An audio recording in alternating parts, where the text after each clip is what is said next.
আমাদের গোপন করার কিছু নেই যে আমরা সমর্থন করছি, কিন্তু এই আন্দোলন তাতে কোনো নির্দিষ্ট দলীয় রাজনীতিকে প্রতিষ্ঠিত করবার আন্দোলন হিসাবে পরিচালিত হচ্ছে না। আমরা বামপন্থীরা চিরকাল নারী স্বাধীনতার পক্ষে, নারী পুরুষ সমানাধিকারের পক্ষে, এবং এই সরকার যখন বলে যে মেয়েরা রাতে কাজ করতে পারবে না, তখন আমরা তার বিরুদ্ধে। এটা আমাদের পলিটিক্যাল আইডিওলজিক্যাল স্ট্যান্ড। প্রধান বিচারপতি বলছেন আমরা বিচলিত বোধ করছি, তাহলে এমন কিছু আছে যাতে প্রধান বিচারপতি বিচলিত বোধ করেন, তাতে আমাদের মতো সাধারণ মানুষরা তারা তো বিচলিত কেন, তারা উদ্বিগ্ন বোধ করবেন, তারা আশঙ্কা বোধ করবেন। 1 বছর ধরে আমাদের নিশ্চিত করতে পারছে না যে ওটা কালীঘাটের কাকুর কণ্ঠস্বর কিনা।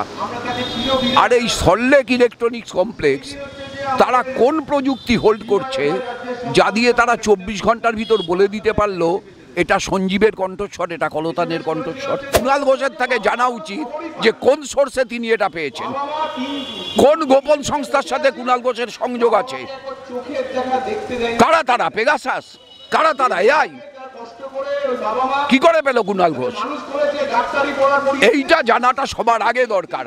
জুনিয়র ডাক্তারদের আন্দোলন চলছে, অবস্থান চলছে, সেই জায়গায় দাঁড়িয়ে তারা আজকে নবান্নে আবারও একটি বৈঠকের উদ্দেশ্যে রওনা দিয়েছে। ইতিমধ্যে আমরা জানি যে তারা যে আন্দোলন করছেন সেখানে দাঁড়িয়ে শাসক দলের তরফ থেকে বারে বারে দাবি করা হচ্ছে যে এই আন্দোলনে একেবারে তাদেরকে মদত দিচ্ছে বাম এবং অতি বামের কিছু সংগঠন। কিভাবে দেখছেন বিষয়টা? প্রথম কথা হচ্ছে আমরা অবশ্যই এই আন্দোলনকে সমর্থন করছি। আমাদের গোপন করার কিছু নেই যে আমরা সমর্থন করছি, কিন্তু এই আন্দোলন তাতে কোনো নির্দিষ্ট দলীয় রাজনীতিকে প্রতিষ্ঠিত করবার আন্দোলন হিসাবে পরিচালিত হচ্ছে না।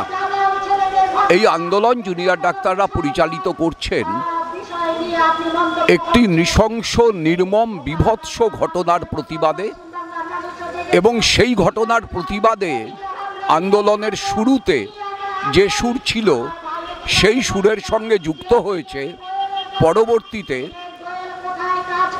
আরজিকর হাসপাতাল থেকে শুরু করে সর্বত্র যে ড্রাগ র্যাকেট, যে সেক্স র্যাকেট, যে মেডিকেল বর্জ্য পাচারের র্যাকেট, যা দেশীয় সীমানা ছাড়িয়ে আন্তর্জাতিক স্তর পর্যন্ত প্রসারিত, তার সঙ্গে সংযুক্ত মানুষজন তারা তার বিরুদ্ধে যারা সরব এই আন্দোলনে তারা সকলে যুক্ত হয়েছেন। স্বাভাবিকভাবেই আমরা বামপন্থীরা চিরকাল স্বচ্ছতার পক্ষে, দুর্নীতির বিরুদ্ধে। আমরা বামপন্থীরা চিরকাল নারী স্বাধীনতার পক্ষে, নারী পুরুষ সমানাধিকারের পক্ষে, এবং এই সরকার যখন বলে যে মেয়েরা রাতে কাজ করতে পারবে না, তখন আমরা তার বিরুদ্ধে। এটা আমাদের পলিটিক্যাল আইডিওলজিক্যাল স্ট্যান্ড। তৃতীয় কথা হচ্ছে এইটা যে এই আন্দোলনটায় যারা যোগ দিয়েছেন তাদের পরিচয় একটাই, তারা জুনিয়র ডাক্তার। তাদের পরিচয় এটা না যে তারা জুনিয়র ডাক্তার এসএফআই, তারা জুনিয়র ডাক্তার আইএনটিইউসি, তারা জুনিয়র ডাক্তার অন্য কোনো সংগঠন, অখিল ভারতীয় বিদ্যার্থী পরিষদ কিংবা পিএসইউ। শাসক দল সকলের যোগ খুঁজুন, কিন্তু মুশকিলটা হচ্ছে এইটা যে আসলে দাবিটা কি। দাবিটা আরজিকরের বীভৎস ঘটনার বিচার চাই। দাবিটা যারা তথ্য প্রমাণ লোপাট করেছে তাদের শাস্তি চাই। এখানেই পরের প্রশ্নটা চলে আসছে, তথ্য প্রমাণ লোপাট করা হলো কেন? কারণ তথ্যের মধ্যে, প্রমাণের মধ্যে এই দুর্নীতির বিষয়গুলো ছিল, যার অনেকটাই মেয়েটি জেনে গেছিল বলে আজকে জানা যাচ্ছে। সিবিআইয়ের ইনভেস্টিগেশন থেকেও সেটা পরিষ্কার হচ্ছে, যা গতকালও সুপ্রিম কোর্টের প্রধান বিচারপতি বলেছেন যে সিবিআই যে রিপোর্ট দিয়েছে, রিপোর্টটা না বললেও সেটা উদ্বেগজনক, এবং প্রধান বিচারপতি বলছেন আমরা বিচলিত বোধ করছি। তাহলে এমন কিছু আছে যাতে প্রধান বিচারপতি বিচলিত বোধ করেন, তাতে আমাদের মতো সাধারণ মানুষরা তারা তো বিচলিত কেন, তারা উদ্বিগ্ন বোধ করবেন, তারা আশঙ্কা বোধ করবেন। সুতরাং সঙ্গত কারণেই মানুষের আশঙ্কা, মানুষের উদ্বেগ এই আন্দোলনের পরতে পরতে মিশে গেছে। আচ্ছা, একবার গত সোমবার মুখ্যমন্ত্রীর বাড়িতে বৈঠক হলো, মিনিটসে সাইন করলো, তারপরেও তারা আবারও আন্দোলনের জন্য তারা আবারও বৈঠক ডাকলেন। এমনকি তারা আজকে মেল মারফত তা জানিয়েছেন এবং তাতে সারাও পেয়েছেন, গেছেন তারা বৈঠক করতে। দেখুন, সদর্থক আলোচনা বলেছিলেন জুনিয়র ডাক্তাররা। দেখুন, এটা জুনিয়র ডাক্তারদের উত্তর দেওয়ার কথা, আমার উত্তর দেওয়ার কথা না। আমি সংবাদ মাধ্যম থেকে যা জেনেছি বা জুনিয়র ডাক্তাররা এখানে যাওয়ার আগেও যা বলেছিলেন তা হচ্ছে তারা 5 দফা দাবি করেছেন। সেদিন মুখ্যমন্ত্রী তাদের 3 দফা দাবি মেনে নিয়েছিলেন বলে আমরা জেনেছি। তাহলে 2 দফা দাবি পেন্ডিং ছিল এবং একটা দাবি মুখ্যমন্ত্রী মেনে নিলেও তার কার্যত কোনো প্রয়োগ হয়নি, সেটা হচ্ছে নিরাপত্তা। মুখ্যমন্ত্রী কতগুলো সিভিক নিরাপত্তা রক্ষী 7 দিনের ট্রেনিং দিয়ে এই ডাক্তার, নার্স বা হাসপাতালের এমনকি রোগিনী তাদের নিরাপত্তার জন্য নিয়োগ করছেন এবং তার জন্য 100 কোটি টাকা বরাদ্দ করেছেন বলে জানিয়েছিলেন। প্রথম কথা হচ্ছে, আমাদের রাজ্যে সম্ভবত 24টা মেডিকেল কলেজ আছে। এই 24টা মেডিকেল কলেজ যেখানে জুনিয়র ডাক্তাররা আছেন, এবারে বাকিগুলো যেখানে মেডিকেল কলেজ নেই সেখানেও ডাক্তাররা আছেন, নার্সরা আছেন এবং সেই সংখ্যাটা সেটা নিশ্চয়ই অনেক বেশি, সম্ভবত 700 সামথিং। তাহলে এই যে হিউজ নাম্বার, সেটার নিরাপত্তার জন্য যে পরিকাঠামো গড়ে তোলা দরকার, সেটা কি 100 কোটি টাকায় আদৌ সম্ভব? সম্ভব হলে কিভাবে সম্ভব? ন্যাচারালি এই প্রশ্নগুলো স্বাভাবিক নিয়মে আসবে। আর হচ্ছে, ওরা প্রিন্সিপাল সেক্রেটারিরও পদত্যাগ চেয়েছিলেন, হেলথের প্রিন্সিপাল সেক্রেটারির, সেটা কার্যকর আগের দিন হয়নি। এখন ওরা ওদের দাবি থেকে সরে গেছেন কিনা আমি জানি না। যদি ওরা সরে যান ভালো হতে পারে, আমি জানি না। আমি তো বলছি আমি জানি না, যেটা আমি জানি না সেটা নিয়ে মন্তব্য করাটা আমার অনধিকার। কিন্তু ওদের দাবির মধ্যে এটা ছিল। এবার সেই দাবিটা তো পেন্ডিং রইল। তাহলে সেই দাবিটা নিয়ে আলোচনা যদি ওরা দাবি করেন, তাহলে সেই আলোচনা হতেই পারে।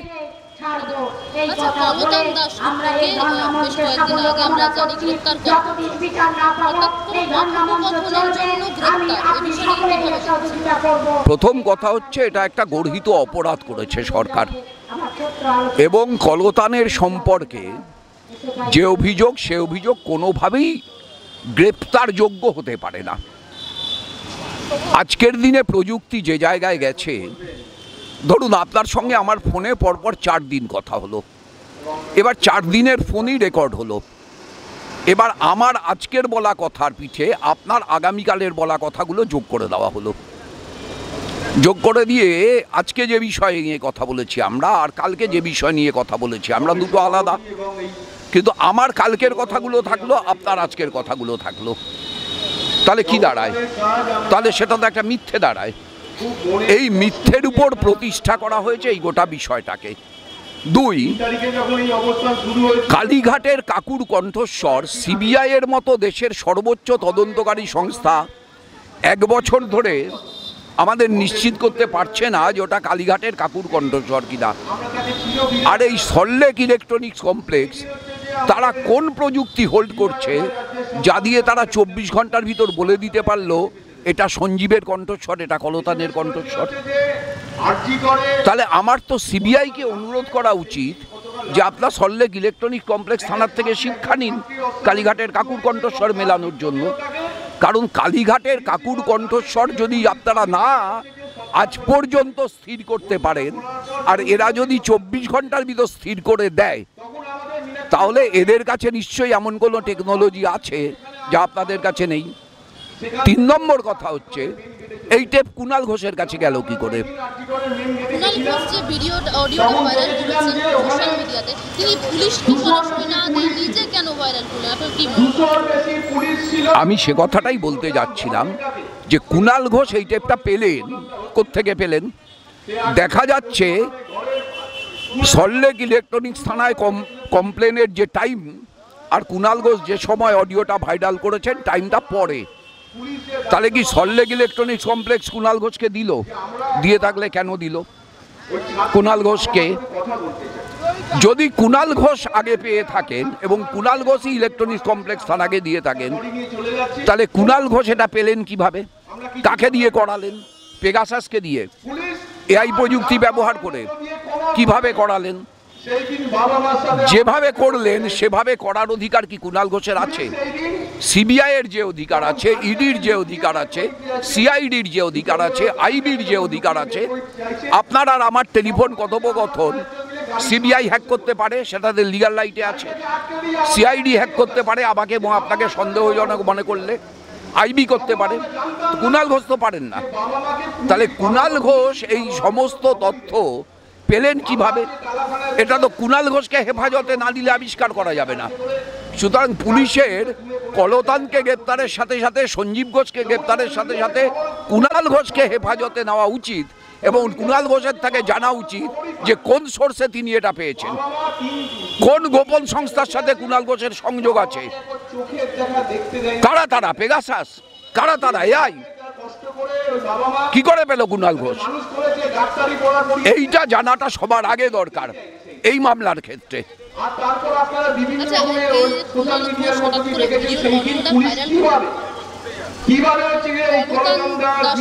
মীনাক্ষী মুখার্জিরা আটকে রেখেছিলেন বলেই বিষয়টা ঘটানো হয়েছে। নিশ্চিত, 100% নিশ্চিত। কলকাতা পুলিশ যে ঘটনাটাকে ধামাচাপা দিতে চেয়েছিল, যে কারণে প্রথমে বলিয়েছিল আত্মহত্যা, যে কারণে পরে খুন বলে স্বীকার করলেও সন্ধ্যের পরে নিয়ম ভেঙে পোস্টমর্টেম করেছিল, মা বাবার দ্বিতীয়বারের পোস্টমর্টেমের আবেদন রক্ষা করেনি, তড়িঘড়ি আগে থেকে শ্মশানের ম্যানেজারকে বলে রেখে মৃতদেহ শ্মশান ঘাটে পৌঁছানোর সাথে সাথে তার দাহকার্য সম্পন্ন করেছিল। এই সব কিছুর মধ্যে দিয়ে স্পষ্ট পিডাব্লিউডিকে দিয়ে সেমিনার রুম সংলগ্ন ডক্টরস রুম এবং ওয়াশরুম ভাঙচুর করিয়ে দেওয়া হলো।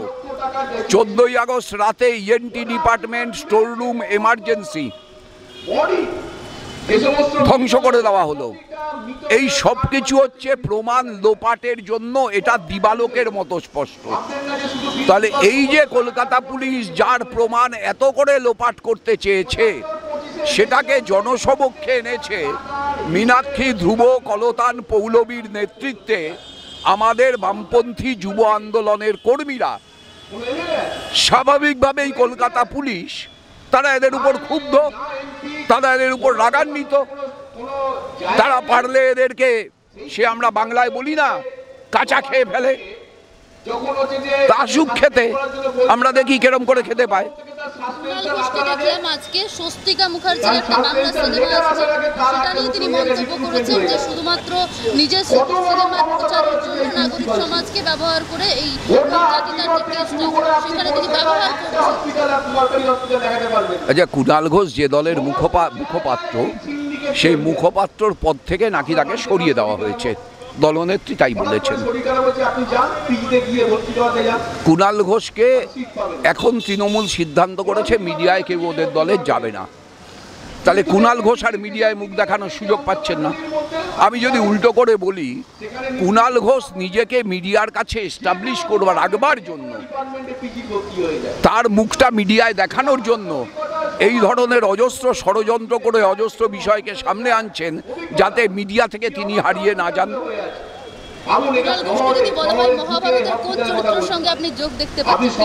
নিশ্চিত সবাই শকুনি, এবং আমি জানি না শকুনি পুরুষ না নারী। আমি জানি না ব্যাসদেব যে সময় মহাভারত লিখেছিলেন সেখানে জেন্ডার চেঞ্জের সুযোগ ছিল কিনা। যদিও মহাভারত বাংলায় লেখা না, যদি বাংলায় লেখা হতো তাহলে শকুনি পুরুষ হলে নাম হতো শকুন, শকুনি নারী হলে নাম হতো শকুনি। কিন্তু মহাভারত লেখা হয়েছে হয় অবধি নয় মৈথিলি ভাষায়, তখনও সংস্কৃত আসেনি। তাহলে এই দুটো ভাষায় শকুনি অর্থ কি আমার জানার মধ্যে নেই, আমি অত বড় ভাষাবিদ না। যদি ধরে নিই বাংলার মতো ইকারান্ত শব্দ স্ত্রীলিঙ্গবাচক হয়, তাহলে শকুনি কি ট্রান্সজেন্ডার্ড? বাংলা হাটের আরো খবর দেখতে নজর রাখুন বাংলা খবর মানেই বাংলা হাট।